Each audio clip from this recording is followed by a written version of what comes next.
সম্মানিত সুধী, আসসালামু আলাইকুম। আশা করি সবাই ভালো আছেন। এমআর ওয়ান ইন্ডিয়ান ব্লকের পক্ষ থেকে দেশ ও দেশের বাইরে যারা আছেন সবাইকে স্বাগতম। দর্শক শ্রোতাবৃন্দ, আমি চলে এসেছি আজকে যশোর জেলা ঝিঙরগাছার বিখ্যাত সেই কলই বাগান। তো আমরা কিন্তু অনেকেই এই কলই কিন্তু অনেকে চিনি বা চিনি না। আমরা দেখাবো আজকে কী পদ্ধতিতে এই কলই চাষ করে। এখানে কিন্তু 2 বিঘা 2.5 বিঘা মতন কলই লাগানো আছে। তো এটা কেমন হয়, এর ফলটা কেমন হয়, বা এই কলর ডাল সবথেকে বিশেষ করে কোন সময় কাজে লাগে বেশি। দর্শক, আমরা দেখতে পাচ্ছি আগামী 2-3 মাসের মধ্যে কিন্তু চলে আসবে শীত। এই শীতের ভিতরে যদি আমরা দেখি আমাদের বাড়ি কিন্তু বাড়ির জন্য কলর ডাল, চাল কুমড়ো এভরিথিং দিয়ে আমরা যে একটা বড়া খাই বড়ি, সে বড়িরা কিন্তু এই কলর ডাল থেকে আমরা বড়িরা তৈরি করতে পারি। তো দর্শক, আমরা দেখাবো আজকে একদম এই যশোর জেলার বিখ্যাত যে কলর ডাল আমরা কিন্তু সবাই এক নামেই চিনি। দর্শক, এই কলই চাষ কিভাবে করতে হবে বা কী পদ্ধতিতে চাষ করতে হবে, একদম অল্প খরচে, সীমিত খরচে, এর কিন্তু চাষের কোনো রকম খরচ নেই, একদম অল্প খরচে। তো দর্শক, দেখতে পাচ্ছেন যে এই গাছগুলো পাতাগুলো দেখছেন, এই যে পাতাগুলো কিন্তু পোকায় কিন্তু খেয়ে খেয়ে পাতাটা কিন্তু পুরো আকারে একদম ছিদ্র ছিদ্র করে ফেলাইছে।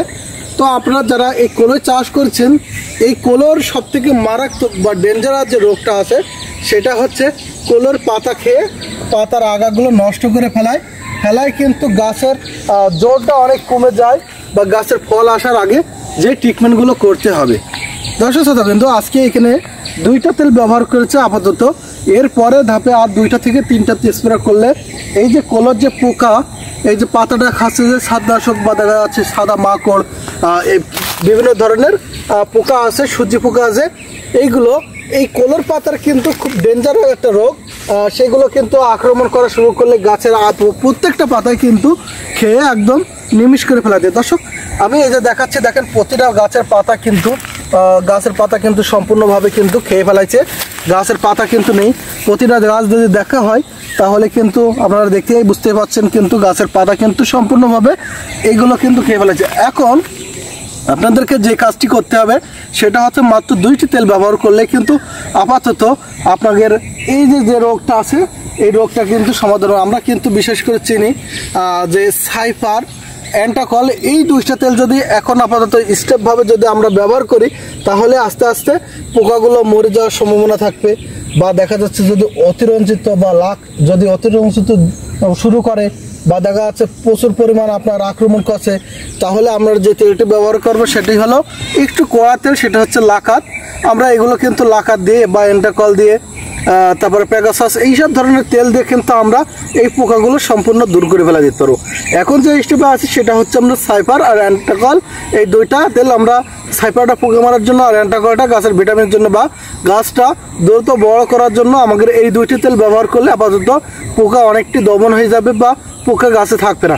তো দর্শক, এই যে গাছটি দেখতে পাচ্ছেন, এর ফল কিন্তু হয় লাম্বা জাতীয়, এরকম একটা লাম্বা, ওর ভিতরে কিন্তু ছোট ছোট ফল আসে।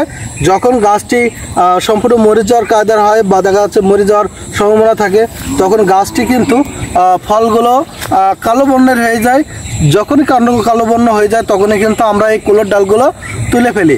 তো দর্শক, আমরা সবসময় এই ডালের সব কথা সবথেকে না বললেই নয়, কিন্তু এই ডালের কিন্তু ব্যাপক পরিমাণ চাহিদা আছে বাংলাদেশে বা অন্যান্য দেশে। আমরা জানি যে এই ডালগুলো কুষ্টিয়ার অধিকাংশ মানুষ এই কলর ডাল খেতে কিন্তু খুবই অভ্যস্ত। এই ডালটা রান্না করলে একটু হালকা লাল লাল জাতীয় চলে আসে বা একটু টকটক জাতীয় এই ডাল রান্না করলে লাগে। তো আপনারা জানেন যে ডাল যখন ভিজিয়ে রাখে এই ডালগুলো হালকা হালকা নালা নালা ধরনের চলে আসে, কিন্তু আমাদের যশোর জেলা বা যশোরের বাইরে অনেক জায়গায় কিন্তু এই কলের ডাল খায় না, কারণ এই ডালটি কিন্তু ব্যবহার হয় সব থেকে বিশেষ করে আপনার হচ্ছে বড়ি তৈরি করার জন্য। তো যশোরে আমরা দেখি কিন্তু সকালবেলা উঠে মাছ চাষিরা যারা আছে তারা কিন্তু এই কলর ডাল কিন্তু ভাঙিয়ে নিয়ে আসে বা মাড়াই করে ডাল বানায়। কিন্তু যখন হলো ফেসে যায় তখন কিন্তু আমরা চাল কুমড়ো দিয়ে কিন্তু সুন্দর করে যে সুস্বাদু তরকারি আমরা জানি বেগুন দিয়ে বা বিভিন্ন ধরনের সব তরকারিতে কিন্তু এই কলর ডালের বড়ি কিন্তু আমরা তৈরি করে খাই। দর্শক শ্রোতা, আমি আজকে আপনাদেরকে দেখালাম যেখানে 2 বিঘা মতন 2.5 বিঘা মতন বই আছে, এই 2-2.5 বিঘা ভুঁইতে আপনারা কিভাবে কোলে চাষ করবেন।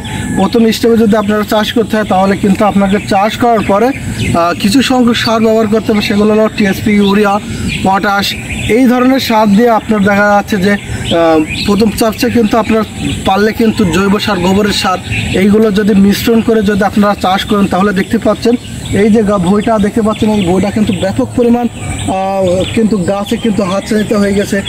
ব্যাপক পরিমাণ গাছের কিন্তু এখানে বাহারি খুব সুন্দর করে কিন্তু লতিয়া এক এক গাছের সাথে কিন্তু লতায় আছে। তো দর্শক, আপনারা এই চাষ করতে গেলে কিন্তু এতে কিন্তু ব্যাপক পরিমাণ লাভ, কারণ হচ্ছে আপনার অল্প পুঁজিতে একদম কোনো খরচ নেই। এতে সামান্য 2-3টা স্প্রে বা অল্প কিছু সামগ্রিক সার যদি ব্যবহার করা হয়, জৈব সারগুলো, গোবরের সারগুলো যদি ব্যবহার করা হয় তাহলে কিন্তু আপনারা খুব দ্রুতভাবে এই বই থেকে আপনারা 1 থেকে 1.5 লাখ টাকা কিন্তু আপনারা ইনকাম করতে পারবেন। তো দর্শক শ্রোতা, আপনারা যারা দেখছেন এই ভিডিওটা, যদি আপনাদেরকে ভালো লাগে বা সঠিক কোনো পরামর্শ বা সঠিক কিছু দিয়ে থাকি, বা যদি আপনারা চাষ করতে চান তাহলে কিন্তু একদম অল্প খরচে 1 থেকে 1.5 লাখ 2 লাখ টাকা ইনকাম করা কিন্তু ডালের থেকে খুবই ইজিলি বিষয়। কারণ হচ্ছে কোলার ডালের কিন্তু অনেক দাম, আমরা জানি যে 1 থেকে 100 টাকা থেকে 150 টাকা করে কিন্তু অ্যাভারেজে আপনারা কিন্তু এই ডালের দাম কিন্তু প্রায় 200 টাকা করেও থাকে। তো আপনারা যারা চাষ করতে চাচ্ছেন বা এই পদ্ধতিতে যদি চাষ করেন বা কোন সময় কোন পোকা আসে তাহলে আমার ভিডিওটা দেখবেন। আজকে আমি এই পর্যন্ত শেষ করছি। সবাইকে জানাই ধন্যবাদ। আমার চ্যানেলটি সাবস্ক্রাইব করবেন, লাইক করবেন, শেয়ার করবেন। সবাই ভালো থাকবেন। আসসালামু আলাইকুম।